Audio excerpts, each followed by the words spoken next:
Hello, hello. Welcome to another episode of Uwe Boll RAW. I'm Gary Otto. We've got Uwe Boll here. Welcome, friends. Yeah, I got the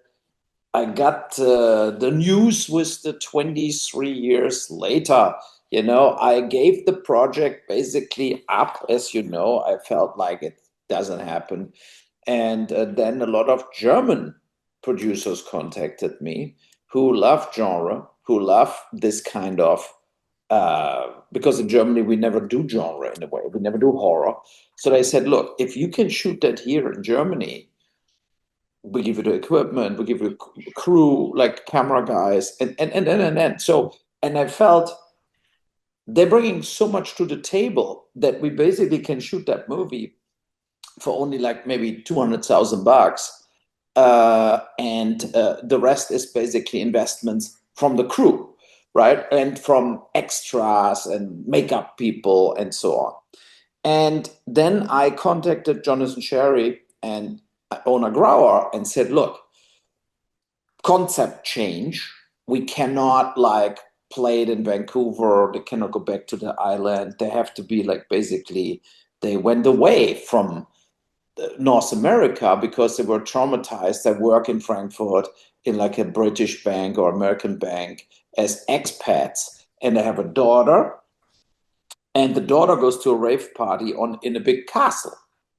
Now we use European landscapes. So and then it happens there. So that means also we cannot bring in the old cameos from like Tyron Latzo, Will Sanders, and whatever. As much I loved it, but they wouldn't be there. So we can, and so they both said yes, we are in. We would totally want to do this, and that was for me the trigger to say, okay, then let's really do this. In September we want to shoot, and we got that castle already, and it's actually funny. The castle is the original Castle Frankenstein. Oh, yeah. Yeah. So and it's I would send you the link. It's like, so when you go to the castle, it's like 45 minutes away from where I live. I was there various times with the family to just check it out. And there's a big sign that it is the rumor in the little town around was in the Middle Ages, whenever it was, like 500 years ago, that the guy experimented on dead bodies, like the castle's owner, basically the whatever lord, whatever he was. So, and this tale spinned around till Mary Shelley wrote the book. So, and that is how it all came. And I'm sure Guillermo So del she Toro she doesn't even know based it. the book she based the book on like a legend. Yes, on something where people were like, I mean, it could be just a fairy tale or whatever, right? But it's the original castle. Wait, I'm putting it up here right now. Wait a second. So, also, here is it. So, I mean, that's the website. I can send it to you, but I have way better photos. Uh, right, I will send it to you here on WhatsApp. But we can put it in the below the video later, right? So, and but it's a really great location. It's in the middle of forest, so you don't have email it to you on WhatsApp. Oh, I see it. Look, that looks beautiful. Yeah, and it's a real, like, so there's one newer building attached to it where you have like a kind of a kiosk or a little store restaurant. But look, our movie doesn't play in the Middle Ages. It plays now. So it could be a castle, of course, with a kind of a restaurant attached or something. It doesn't really matter. Uh, but for me, it's very important that it's in the middle of the forest because, of course, when the zombies attack, in a way they spread out, everybody spreads out. So some hiding in the castle, some are in the forest running around, and then everything goes out of control. So it would be not work with a castle. We had other castles we looked at, but it would not work with a castle what is in the middle of a real city, or in the middle of, like, Schloss Heidelberg is in the middle of Heidelberg. There you would have too much police right away, too much, like, it has to be kind of off the grid a little, so that they cannot get saved right away, or or like thousands of police people would come with machine guns. But I'm very Yeah, we got to excited make it about believable. what? Yeah, Got to to keep make it it a little bit. believable. Yes, and we of course plan to go. We all know that Paul Thomas Anderson will make a lot of CGI in his House of the Dead movie. We want to go more hands on doing the gore prosthetics, more the classical way, and use only SFX AI in a way for minimal whatever, like to have in the background a few hundred zombies if we have 30 zombies. Let's say it this way. But we also don't want to overdo it. We will not like have this kind of overrun of 10,000 zombies attacking. It's more like similar to what House of the Dead was. And yeah, And I what I saw. think people really want to know, people want you to commit to the fact that there will be no AI in this movie. No, I know, but we will. I mean, what is AI? VFX, right? So I mean, there in House of Dead One was also VFX. Like we had the Matrix Well, set there up. was no AI though. There was No, no no, and AI. we're not Yeah. using AI. If we make a special effect or whatever, it will be the normal VFX effect. But as I said, we are not planning to use, for example, you chop a head off, right? Yeah. To use AI and no actors. We want to do the practical effect. How we did it, for example, with in House of the Dead, when he chops the head off Castillo, that's of course basically uh, a mix between a real effect you do there. He has like the fake head on and you chop it off and stuff like this. And you fix it in post production if you see something. If it doesn't, if you feel like, for example, the blood comes out, I think that was VFX in that specific shot. But retractable swords, normal bullets, normal scripts, the cat every single time we do this, the cat is walking by the thing. So I mean, that's the way to go. And I mean, we are 3 weeks away from finishing finally after a lot of technical difficulties, first shift 2 and 3, and then I just don't have anything for this year what I would shoot, right? So What happened to Alone in the Dark?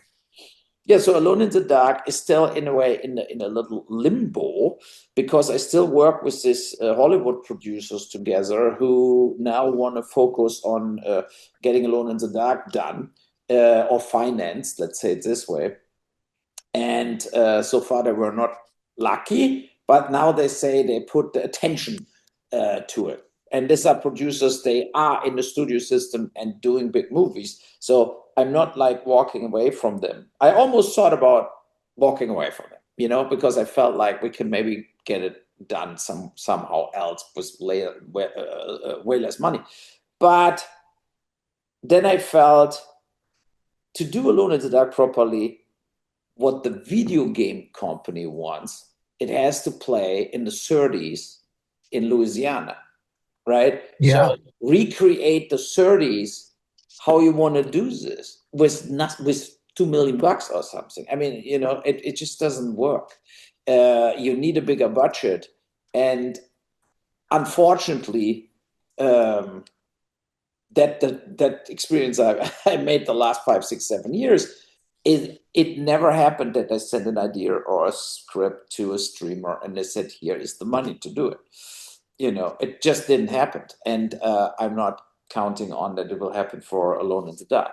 So that's the reason I work with that producers. And then I still, of course, have the 12 hours movie, what I want to do. But also there, the market is so bad in regards of actors. You don't have, like, even if it's a great action movie, MGM said you need Jason Statham. Yeah, $20 million, and then he maybe is not even doing it. Like that's the thing, that's the problem. There are not a lot of action stars out there you can book for a movie like this, and at the same time, everybody makes so much money in TV now, in streaming and in TV shows. that you're not getting an actor for an independent movie for an okay price. You Yeah. know? I would say, like, let's use an older actor, like an actor where you would think it's a good supporting actor, but not really a lead or whatever. Let's say Mark Ruffalo, Ethan Hawke, these people, they are now 60. They're all like my age, right? So yeah, they look fit, whatever. But I would say this kind of actors 10 years ago, 15 years ago, you could get for an independent movie maybe for $200,000 if they liked it, right? Now they all played the Hulk, they played in Marvel shit, they made tens of millions of dollars. They got rich. And they got rich also with all these TV shows where they have 6 episodes, 8 episodes, and they want like $1.5 million to play in an independent movie. And when you have a Mark Ruffalo in 12 hours, it's not that Lionsgate says, yes, that's what we're looking for. We give you $5 million for this. It's just not happening. The cast, Yeah. the cast they want will cost me $10 million, $20 million. And it's not that Leonardo DiCaprio wants to play in an action movie what you shoot for $1 million and you give 15 million to like that the math don't work. If you get actors like this, they make sure that whole movie is big. Yeah.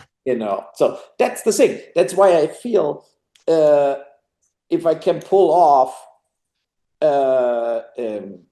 this now in Germany instead of not making it at all, and my financial like investment is so low in a way that I told everybody, first I get my cash back, then you get your like your deferred fees paid. And so far they were all okay with it. So, and that means like if I spend 200, I cannot imagine that I don't get $200,000 back for this. I mean, I should get way more back, and these people should also get paid for the deferrals. I mean, alone for the US, a movie like an unofficial sequel on House of the Dead with the same cast should trigger 5, 6, 800 grand. So that's the calculation. And no, but I'm excited about it. And yeah. Why don't you tell your American fans about how you fell? You fell down the stairs. Oh yeah. What happened? Yeah. What happened? No, it was like Walter and Natalie were out with the bikes, and they forgot the key. And also, I have a clicker for down at the road is that gate, right? And so I was in the shower upstairs. They ring the bell, and I like, and I made the mistake with a wet foot going down the wood stairs, and I slipped and hit full on my back. And 2 weeks later, now I was actually at the doctor today. It's not better. It's I have pain, like pain, and she said, yeah. She checked me out again. She thinks no, it's like a kind of a concussion on the ribs. Maybe it's a little crack in, but whatever. You can. The problem is you cannot really fix this. This has to heal from alone, right? You cannot operate yourself, and so. But she said there's not a piece of the rib gone or something, so it's on in your lung and you die or something. That doesn't happen. I can breathe normal. But when I sit here right now, I have back pain, and I always get up and try to stretch. And when I'm in the bed, like I have to roll out of the bed to, to get the right position to get me up. Have So they given you an X-ray or an MRI? no, so Hmm. because You should get one.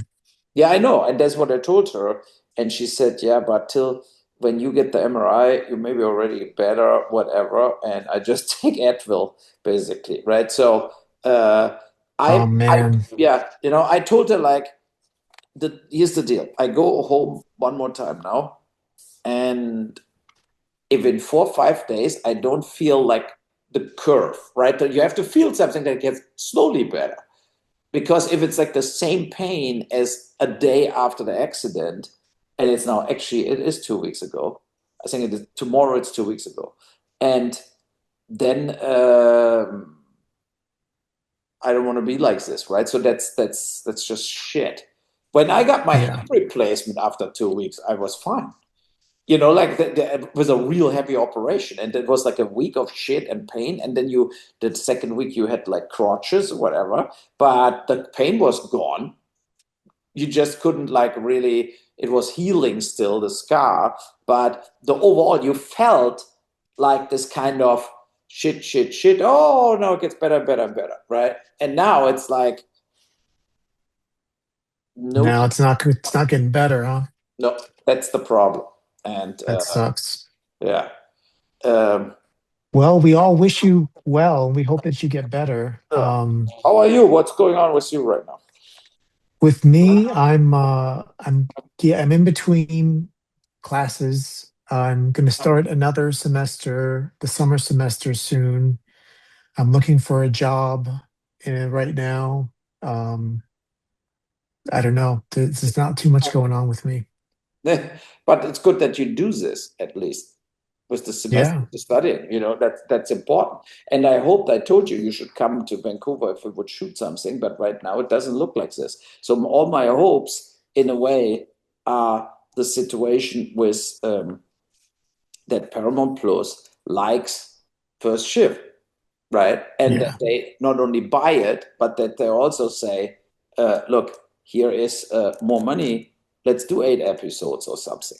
So that is my hope that this happens. And I did when I emailed her, the acquisition boss. She said she will watch the movies as soon they're done. So, but so far I couldn't.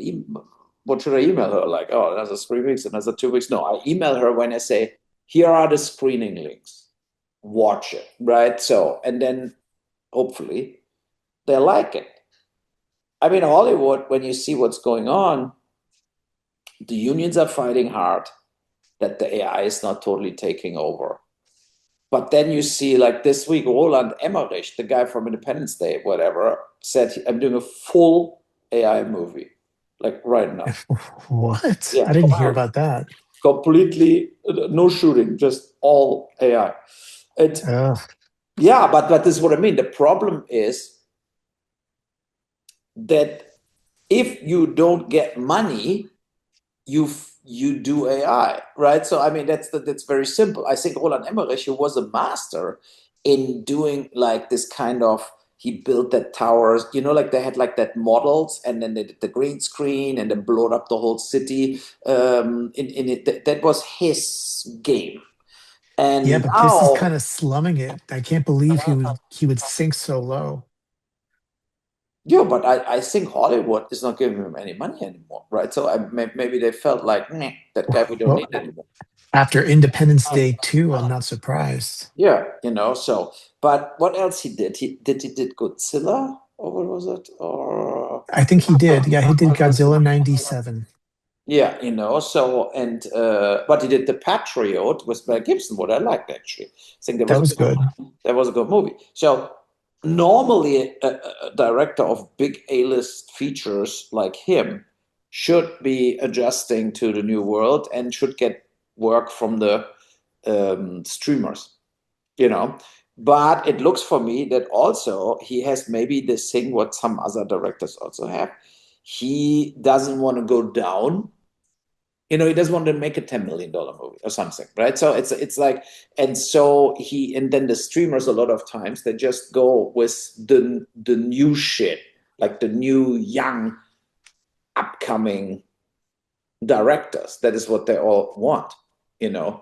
So Yeah, well, it's very weird to see some of the stuff that's going on. Like the new Texas Chainsaw Massacre movie is directed by a YouTuber.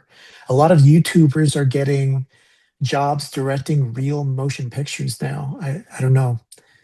yeah, but that shows where the trend goes to. And then you see when we talked about that micro budget um, movies where an episode is 1 minute, basically, right? Micro dramas. So they getting now big of like done by Hallmark, Bravo, like a lot of cable channels who struggle for survival. They're jumping full on into the micro drama world, where you basically have a 90 minutes shitty TV movie, like a Hallmark movie, cut into 90 episodes. So it means like you have to create in a minute always something like a highlight and then a cliffhanger so that you keep watching, you keep watching, and you keep watching. And so far, this stuff was only online on your phone, and then they lured you in, right? They showed you the first 3-4 minutes for free, and then you're like, I want to know how it keeps going. $1.98, stuff like this, and so you started spending money for quality, like zero quality movies, like where you think like, I don't know that actors, the story is silly, but I'm on my phone, I'm sitting in a train or whatever, and I keep watching it. So it's kind of a scam because you can watch way better quality shit on YouTube for free, Yeah. But it is a trend. It is a trend, and it gets bigger. China also said they do microdramas also endlessly, and China said also they will do full AI movies also. So Yeah. And I don't know. I don't know if the people are going to embrace that. no, that's the thing. I think the only way to stop it would be through the audience. That the audience completely refuses to watch anything with Well, I AI. mean, it doesn't have any stars in it. It's got not real people in it, not human beings, you know? No, and I think that's the thing where we feel like, okay, that's then you have no life in it. To be honest, when I saw that interview with Roland Emmerich, I felt like I have no interest to do this. This kind of like, that's your life now as a movie director. Like you sit all alone at home and make your movie, basically, right? Or you have one guy who's making it all for you, like a technician, AI technician. And so the whole fun is gone. Like that the whole point of having a community, having people you work with, being on a movie set, like all this drama, what you have when you make a real movie, if this is gone, then it's just like empty. Then you can be also just a writer, right? Can you It's write? just like anybody else. It's just like anybody else making the shit at home. Any other person making a prompt in AI, it makes him no different. So what makes a Roland Emmerich production? It would be his unique take on the situation, the way it was shot. Like when you watch an Uwe Boll film, you can tell it's an Uwe Boll film because you work with the same cinematographer a lot of the times, you know? So each director, Steven Spielberg does the same thing. But if he's working with AI, it's going to look like some generic shit. It's not going to have any kind of character. You know what I mean? No, it's just like uh, basically then you adjust it to all the TikTokers. Basically, you adjust it to this world. Like you basically made now the real film world, nothing else as the bigger version of all these people who are already only in the social media, TikTok, Instagram world, watching shorts. And now you Yeah. short for them in longer.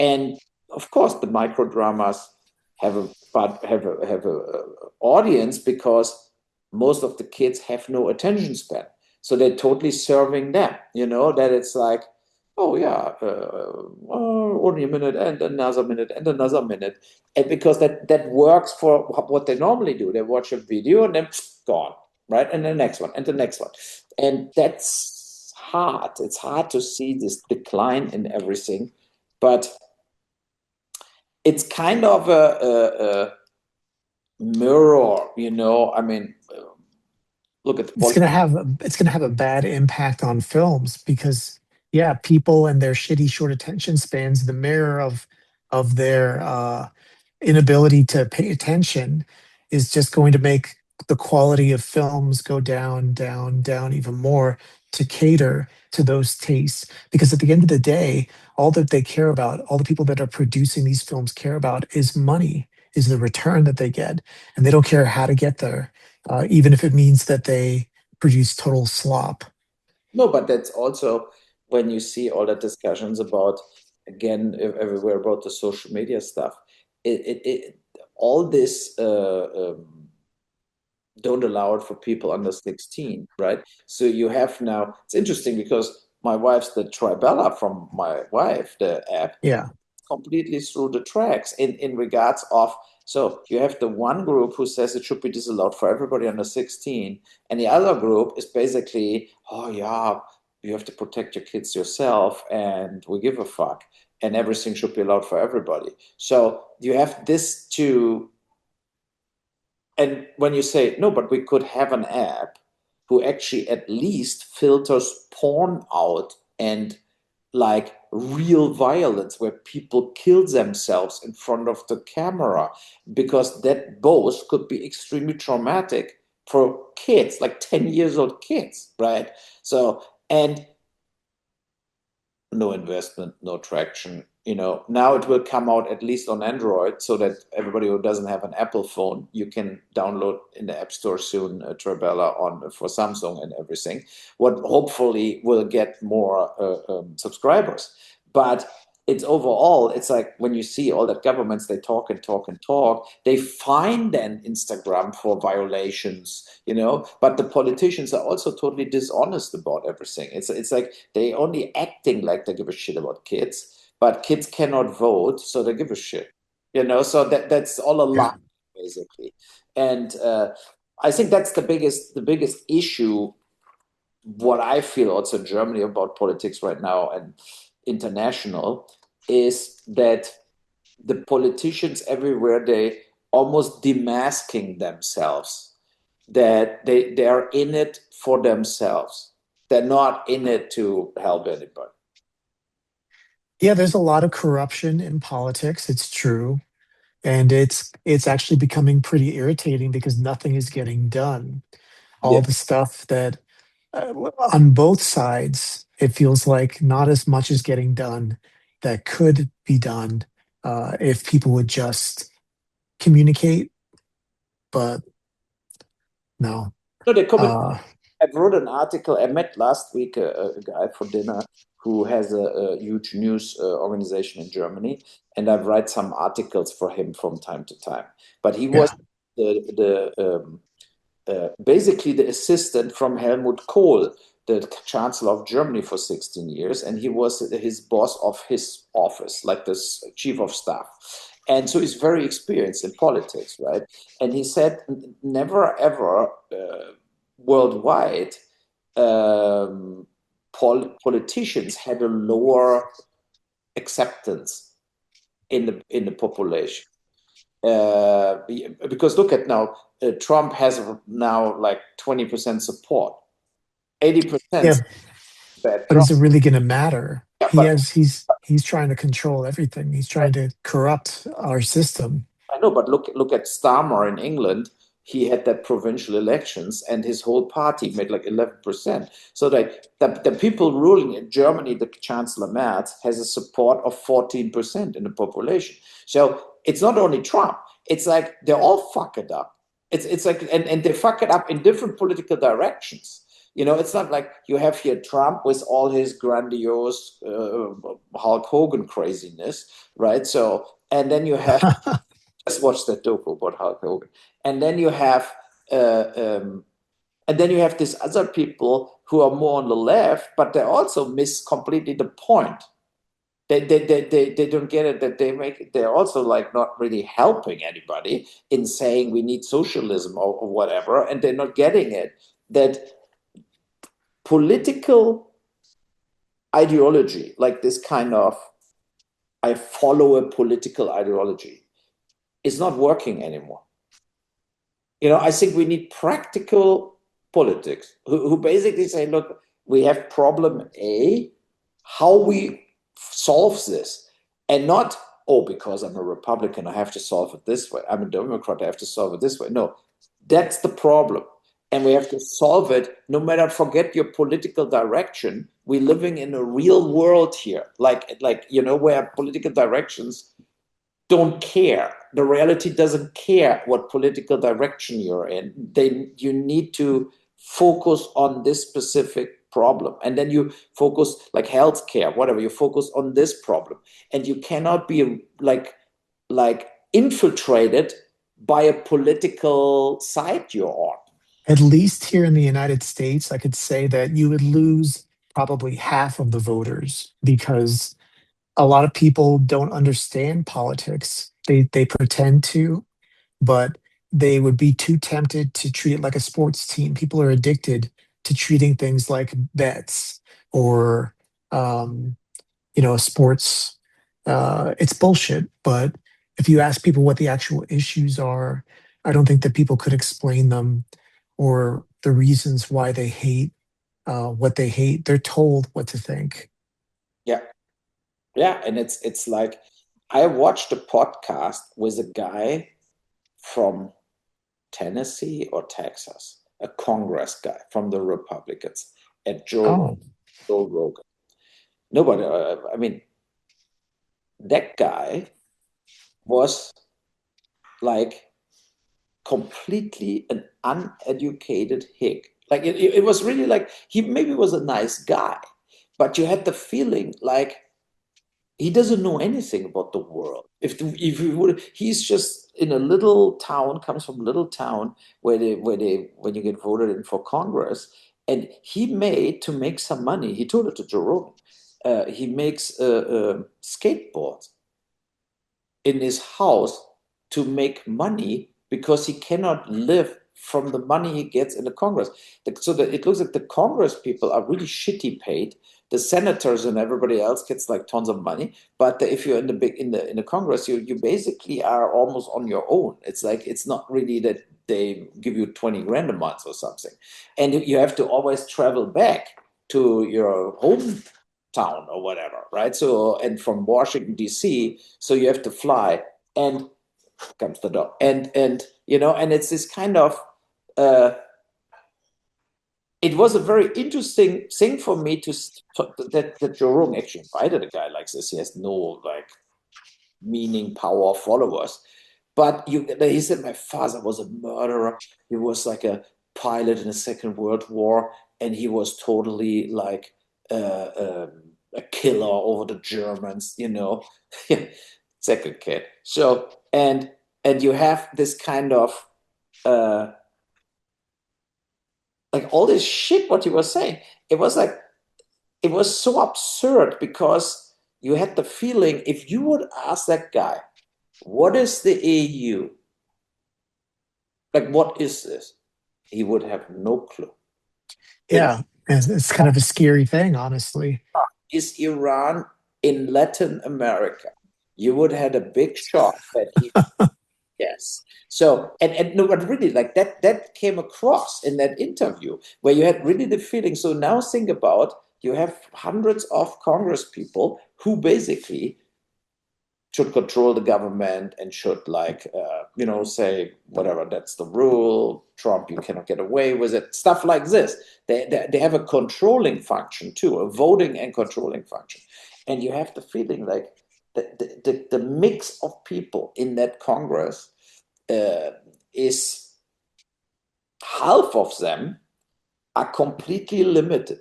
They just don't have any political knowledge. And when you saw AOC, who comes across as the super girl, right? But when she was in Davos at that World Economic Forum, if you watch on YouTube, when she was talking there to journalists, then it got clear like she has only a very limited uh, view of the world. She has no clue. I don't think she ever went to Europe before that, maybe, right? So she has just like no. She can do all her socialist talk in New York or whatever comes across like she could be the president of the United States, but she has no clue from what's going on the planet or any. Oh, I'm sure that in our lifetime, I bet you we will see her run. I'm sure. She's too popular. No, there's a thing like she's very popular, but she's only popular to the people also who never know. Like as a president, you need some, let's say, uh, Oh, um, I'm not saying she's good or bad. I'm just saying that she will see it. There's certain people that I can kind of predict that we'll see run. Like I wouldn't be surprised. I hear a rumor about, I heard a rumor that Ted Cruz was was considered to be for the Senate. No, no, not for the Senate, for the Supreme Court, which would be fucking insane. But yeah, supposedly Trump wants to add a couple more seats or retire some of the Supreme Court justices. I'm not sure how he would do that though. Yeah, I mean, but I mean, not everybody like has to stay there till the Ginsburg woman was dead, right? So, I mean, I think this you also could say as a Supreme Court judge, I'm too old, I'm out, and then you replace it. So most of them don't do it. They think they can do it forever. I mean, this Clarence guy, the black guy, right? I mean, he should Uncle Tom. he should have gone a long time ago. A, he's totally corrupt, but B is also too old. And then there's another guy who's very old, where you feel like that doesn't make any sense that they're still sitting there. But I mean, uh, I have to say, it's like, yeah, it's like look at the Iran war is basically not only a shit show, but also like an insane battle of news, right? So this kind of like Operation Freedom or Operation Thunderdome operation, that is all like total bullshit. And that's all like the people see that more, that there is no strategy to the Iran war at all. Like they have no clue what to do, like zero. They know Yeah, one thing: we cannot continue bombing because we're almost running out of bombs. That was already a hammer to know that 50% of the tomahawks and whatever are all gone now. And that they have to carry bombs out of Germany, for example, there to shoot them there. So think about, we would have a third world war. If we have no more weapons after 6 weeks bombing Iran, I mean, where's all that money? Where that 800 billion a year? I mean, they should have bombs to bomb like everybody back in the Stone Ages, you know. And I'm a little in the seat here because a lot of people I know that totally say, yeah, the fucking Iran, the fucking mullahs, whatever, right? But the reality is, I hate that these people, the mullahs, they executed again people, whatever. That's not the point. The point is you have to see the problem without any moral to it. The thing is, and the guy wrote it today. I emailed there was a Substack guy, but he's normally like a neocon. He's a warmongering Republican, but he wrote that's the biggest defeat America ever had. What's happening right now in Iran? Because he said like, uh, oh, you have to go. Oh ja, schon dann falsch. Ja. So, du musst nur die Tür dann zumachen und selber dadurch ausdrücken. Wo ist der? Liegt der da? Ja. Dann musst du schnell die Tür hier zumachen. Dann drückst du schnell auf den Knopf selber. Ja. Also, bis Samstag. Ne? Samstag.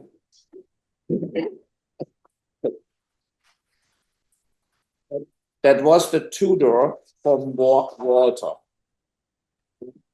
And the bear, the dog, waits only till he goes to attack him.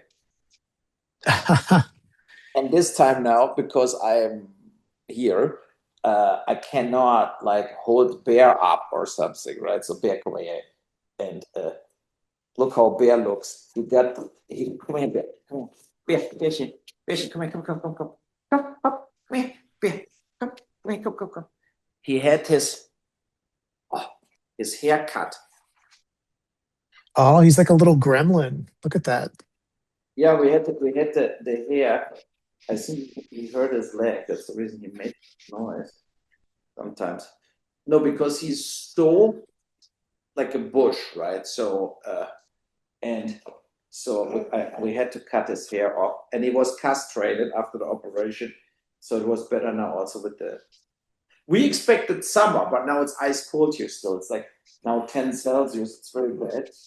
And no, I mean, we're basically also finished for today. But no, what this guy said is the problem this time is like Afghanistan, Iraq, or Vietnam, there were not successes, right? Yeah. But after the wars, for the reputation of America, it was not like everybody believed that the American army and are total losers. And there was all, they more believed like the politicians made the totally wrong decisions. But it's not like the army cannot do a job. They're just basically helpless. And now that they couldn't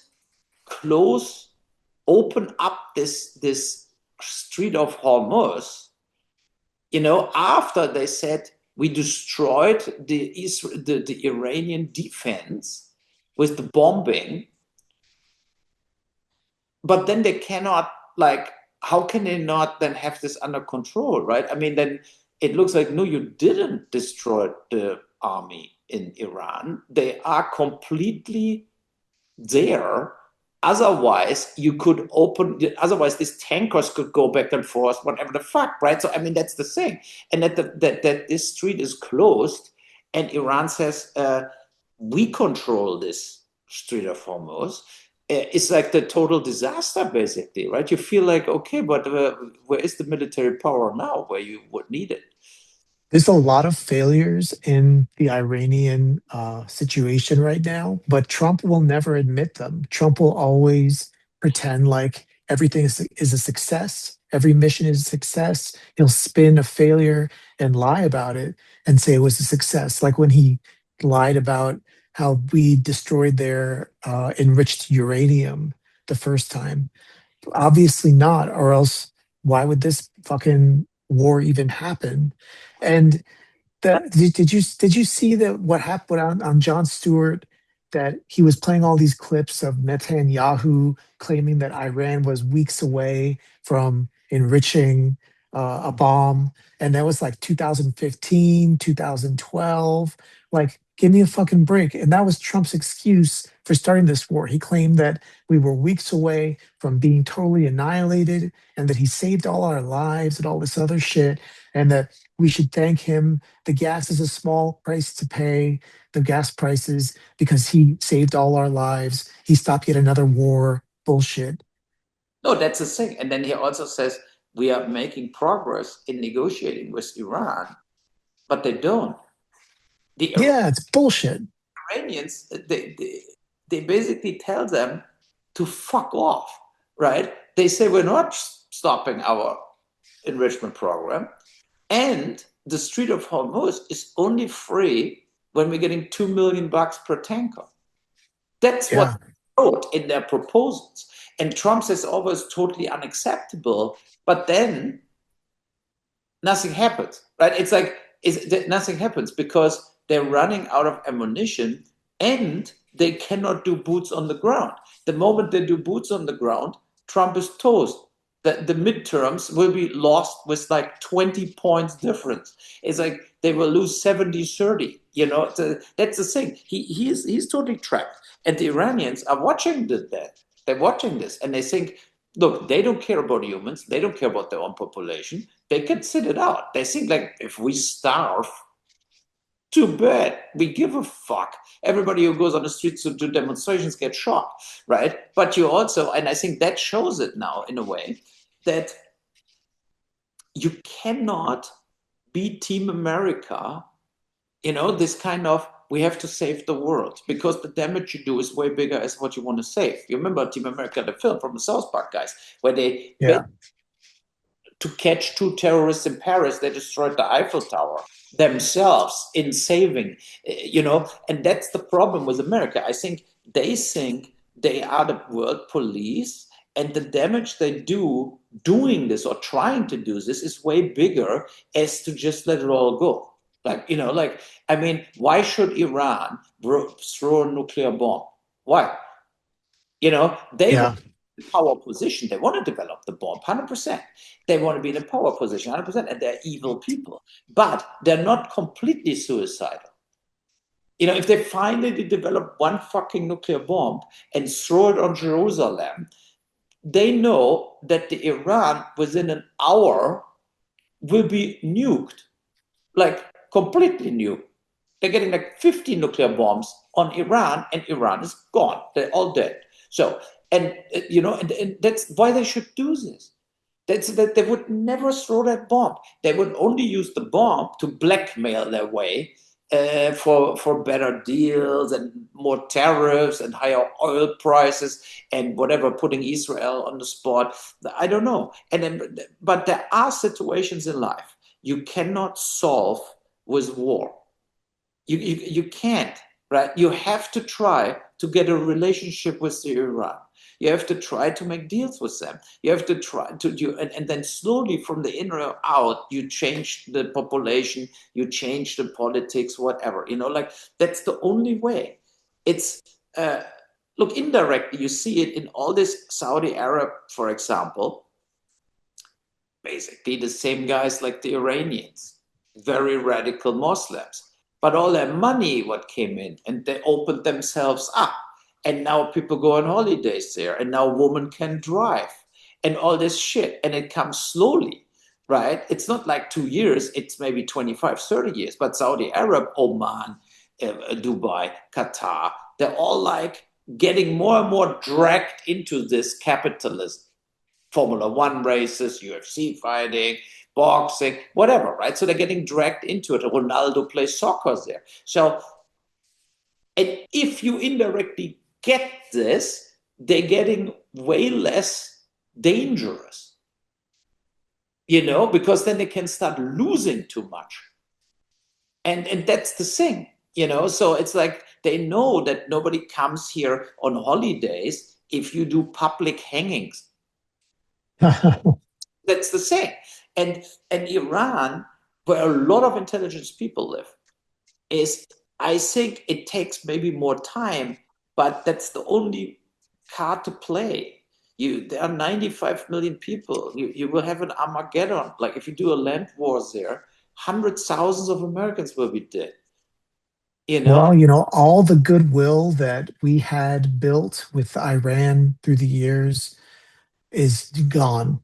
100%. And I understand why they're charging $2 million a tanker to get through because they were completely decimated, and the United States won't pay a penny to help them rebuild. That was part of their demands was reparations for the attacks to help them rebuild their society. So for them to ask for 2 million per tanker makes complete sense to me. Not that I'm on the Iranian side necessarily. I'm just kind of pointing out from their perspective. But then, And what's that? no, I would say let them get the 2 million.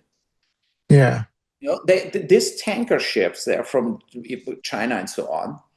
They have over 1,000 containers on with all kinds of shit containers. That there's not only oil there, right? What goes there? So, and it's trade stuff. And 2 million for a shipload valued with a billion or 800 million bucks is doable. And you don't have to pay it. The individual tankers must pay it, and the readers and the companies. And they will charge whoever sends this stuff, them the 2 million extra. Right. So, and then that it will be paid by basically the business. And I think that's the way to do it. It's then you don't pay reparation. You let them get the 2 million, and the nuclear shit you cannot find no matter what. It's in the middle of mountains. They will never find it. It's like you will have to invade that country to find that, and it's just like completely it cannot happen. So Trump should just accept that terms. And where I think with the Ukraine war, as I always said, Ukraine should just accept that 10% of the territory is Russian now and put a border in and stop the killing.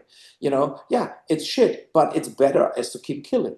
And that's the same in Iran now, but reversed. That in Iran, the US has to swallow. We damaged them. We didn't defeat them. There was no regime change. And now we wanted that ships going. We want that the Strait of Hormuz is open, and we're not willing to have thousands and thousands of American soldiers killed trying to find that enrichment thing. So that's basically the subject matter. Okay, that was it, I think, for today. And let's see. Yeah, everybody, please like and follow us on X. And where else do you have accounts? Yeah, the YouTube channel from Uwe RAW, then the YouTube channel for me, Uwe Boll Films. I'm on Instagram, Uwe Boll Films too. And if people want to invest in 23 years later, we're still open for investments. It will be, I said like, but not like small investments, only like 10,000 bucks and up as money investments, right? And then you're also in the money pot, basically, from all revenues you get first your money back. I found four guys in Germany. They put 10,000 in each, and if we get more, then I don't have to pay so much money myself. I think it will be in the end 250,000 cash we need to make it, and the rest will be deferral. Yeah. Awesome. That's really great news. All right. Thank you so much. Thank you. Bye.